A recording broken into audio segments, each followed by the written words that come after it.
सारे बंदे अगर अपनी की जाती है अपनी अपनी जगह बैठ जाओ। सारे बंदे शोर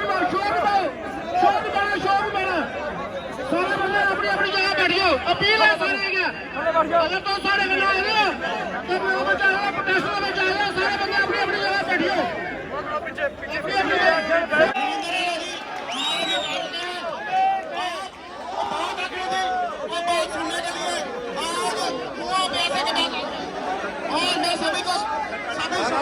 आराम से बैठो।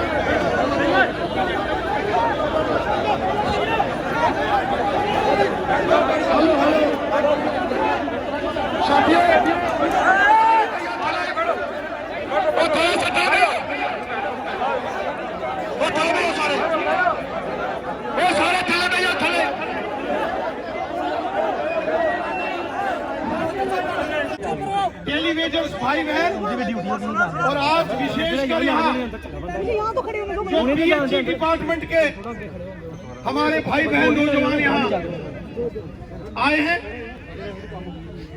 मैंने देखा है ये पिछले काफी समय से आप अपनी मांगों को लेकर अपने हक की आवाज बुलंद कर रहे हैं और कई सालों तक और आज भी हम आपकी जो आपकी मांगे हैं इनके समर्थन में है, हक में है। क्योंकि मैं खुद भी कई साल आपके इन आंदोलनों का हिस्सा रहा हूँ। यहाँ बहुत सारे साथी यहाँ बैठे हैं, ये सब जानते हैं। और जब मुझे सूचना आई कि आप सारे मेरे घर आने वाले हो तो मैं आप सबका बड़ा बेसब्री से इंतजार कर रहा था, क्योंकि आप हमारे भाई हो, हम भाई हैं। सर तभी रास्ता और जब मुझे इस बात की जानकारी हुई कि आप सभी यहाँ बैठे हो और आपने ये कहा कि हमें नैना साहब को यहाँ आना चाहिए, तो मैंने कहा चलो मैं चल पड़ता हूँ, इसमें क्या फर्क पड़ता है। आप भी आए तो मैं ही चल पड़ता हूँ। सर आने नहीं दिया, आते कैसे?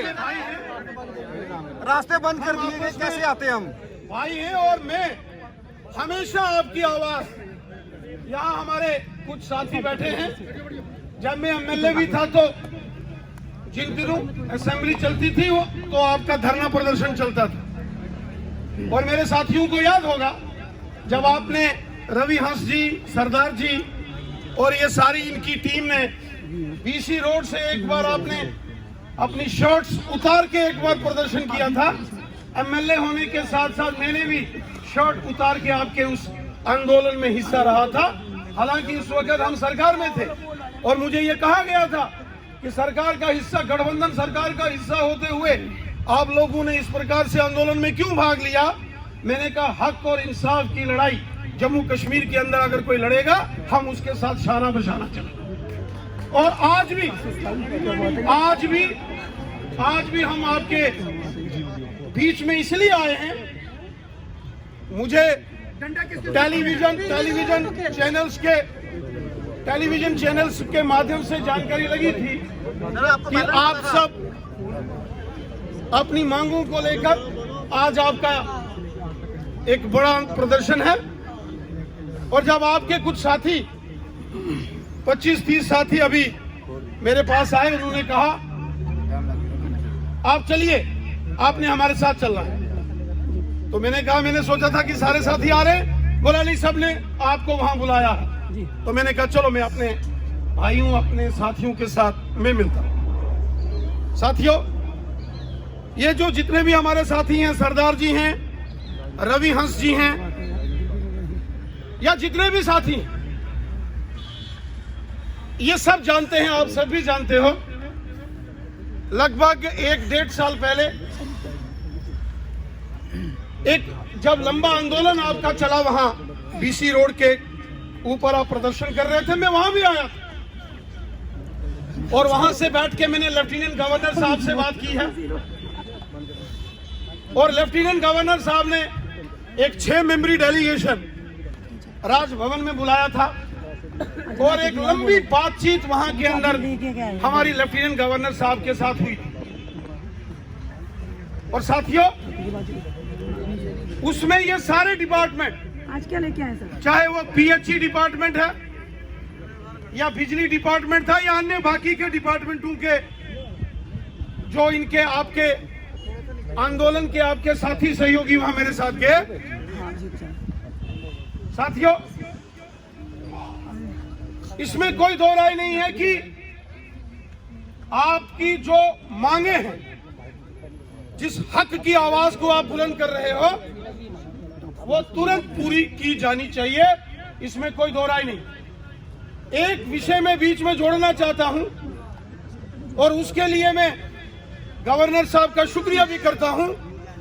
जो बिजली डिपार्टमेंट के 12,000 जो डेली वेजर्स आपके हमारे साथी सहयोगी हैं, उनकी फाइल का जो अप्रूवल हुआ है, वो भी एक बड़ा फैसला हुआ है। आज रविंदर रैना जी क्या लेकर आए के लिए? आज आप क्या लेकर आए हैं? सर काम की बात पर आइए ना, आज क्या लेकर आए रविंदर रैना जी डेली वेजर्स के लिए? सर पिछली करेगा कौन? सरकार तो आप करना तो आपने। आप क्या लेकर आए हैं? क्या लेकर आए डेली वेजर्स के लिए? सरकार तो आपकी है, तो करेगा कौन? सर तुष्टिकरण आपने दिया। उन्होंने आप किससे मांग कर रहे हैं सर? 12,000 एम्प्लॉइज जी बिजली विभाग के, जिस प्रकार माननीय लेफ्टिनेंट गवर्नर साहब ने उनका फैसला किया है, उसी प्रकार मेरा निवेदन है आज की ये जो आपकी आंदोलन की रैली है, माननीय लेफ्टिनेंट गवर्नर साहब से, कि जैसे आपने एक बहादुरी का फैसला लिया, एक दिलेरी का फैसला लिया और 12,000 बिजली डिपार्टमेंट के जो मुलाजम डेली वेजर्स थे, उनको आपने रेगुलराइजेशन 61,000 का क्या हुआ सर? आपने उनके मसले हल किए हैं। उसी प्रकार पीएचई डेली वेजर्स और जो बाकी के डिपार्टमेंटों के भी डेली वेजर्स हैं, सर 61,000 का क्या हुआ? क्या लेकर आए इनके लिए आप? उन सब के लिए हमको वैसे ही फैसला करना है जैसे कब बिजली डिपार्टमेंट कब के करेंगे डेली रविंदर वेजर्स का फैसला हमारे माननीय लेफ्टिनेंट गवर्नर साहब ने किया। सर इनका क्या होगा? कब होगा? और मुझे यकीन है, नड्डा जी ने भी यही कहा था। मुझे इस बात का विश्वास है, जो मेरे तमाम यहाँ डेली वेजर्स, मेरे भाई पीएचई डिपार्टमेंट के यहाँ बैठे, और आपने देखा होगा हम बार बार ये बात बोलते हैं और सरकार भी ये बात जानती है और माननीय लेफ्टिनेंट गवर्नर साहब भी इस बात से भली भांति परिचित हैं कि एक दिन ये डेली वेजर्स हमारे जम्मू कश्मीर के अंदर अगर हड़ताल पर चले जाते हैं तो पूरे जम्मू कश्मीर में पानी की सप्लाई ठप हो जाती है।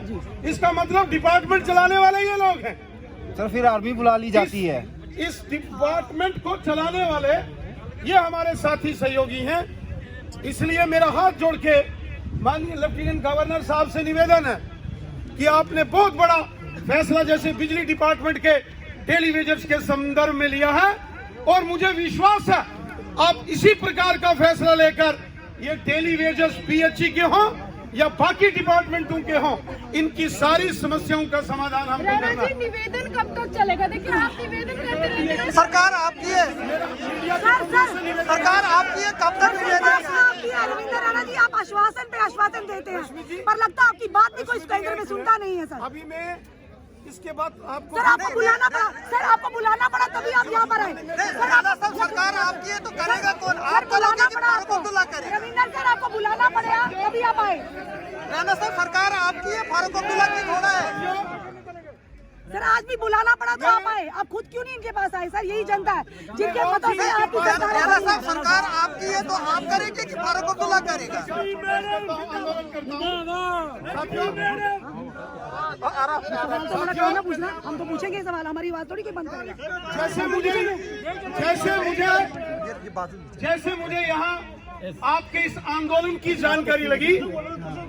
सर आप क्या लेकर आए? जहाँ एक संक्षेप में सवाल पूछते हैं, आप क्या लेकर आएंगे? कहा गया, आप क्या लेकर आए? मैंने पहले आपको कहा कि आप तारीख पे तारीख सर सवाल में हमेशा आश्वासन देता है। आने वाले थे, लेकिन मैं आपके पास आया। आपके बदले कोई बात नहीं। मैंने माननीय लेफ्टिनेंट गवर्नर साहब को, एक मिनट अगर आप सुनेंगे मीडिया के साथी, रश्मि जी, मैं जी इसके बाद सारे मीडिया के जितने बंधु हैं, आप सबके सवालों का मैं एक एक करके जवाब दूंगा। पहले मैं अपने साथियों से, हम सारे सवालों का एक ही जवाब चाहेंगे सर। सर हम आज क्या लेकर आए? जवाब है कि कब तक क्या लेकर आए? सर सिर्फ जवाब दीजिए, कब तक होगा? राणा साहब सिर्फ जवाब दीजिए, कब तक होगा? सर सिर्फ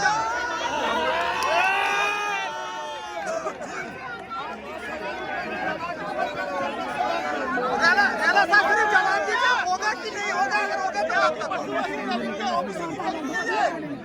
सर ये ऑफिस निकाल लीजिए। राणा साहब देखिए फिर हंसते हंसते राणा साहब यहाँ से कूद गए। राणा साहब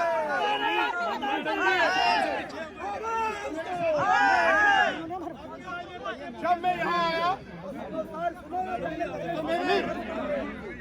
मैंने माननीय लेफ्टिनेंट गवर्नर साहब को फोन करके, अभी जैसे ही मैं आपसे मिलने के लिए निकला और यहाँ आने तक मैंने माननीय लेफ्टिनेंट गवर्नर साहब को फोन किया। आराम से माननीय लेफ्टिनेंट गवर्नर साहब कोई वीडियो कॉन्फ्रेंस लेके विभागीय स्तर के कोई विषयों में व्यस्त है। उन्होंने कहा कि मैं यहाँ से व्यस्तता के बाद तुरंत आपसे फोन पर बात करता हूँ। मैं तुरंत इसके बाद माननीय लेफ्टिनेंट गवर्नर साहब से बात करने वाला हूँ और जितने साथी हैं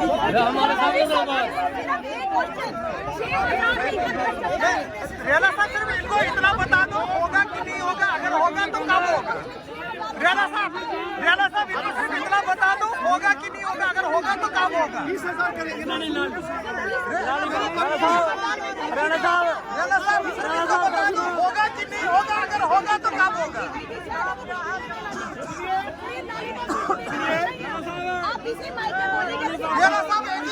रेला साहब एक ही सवाल है, होगा कि नहीं होगा? अगर होगा तो कब होगा? होगा और जल्दी होगा। होगा तो जल्दी। साहब ये ख्याली पुलाव कब बनेगा?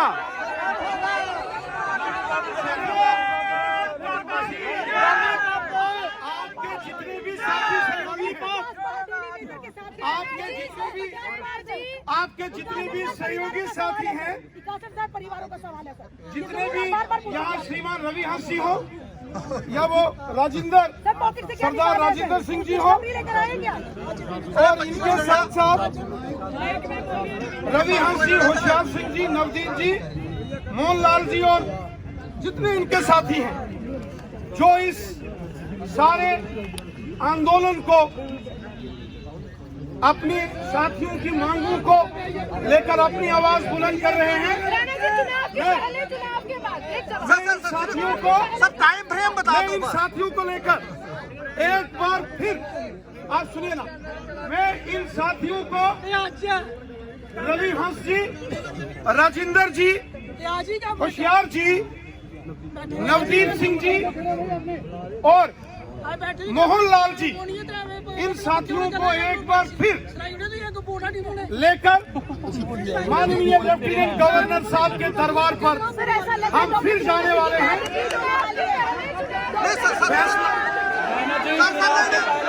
ये टालने वाली बात है, राणा साहब ये टालने वाली बात है।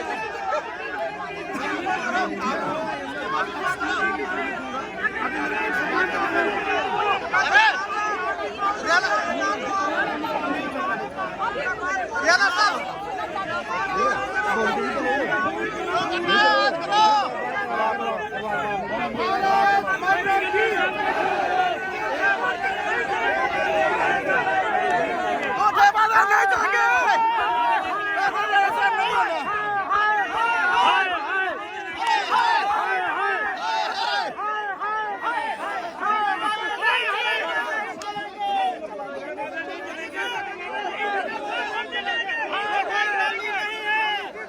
आज बुकिंग कर रहा हूँ, आज का अपने बता ठीक है, आज बुकिंग, आज बुकिंग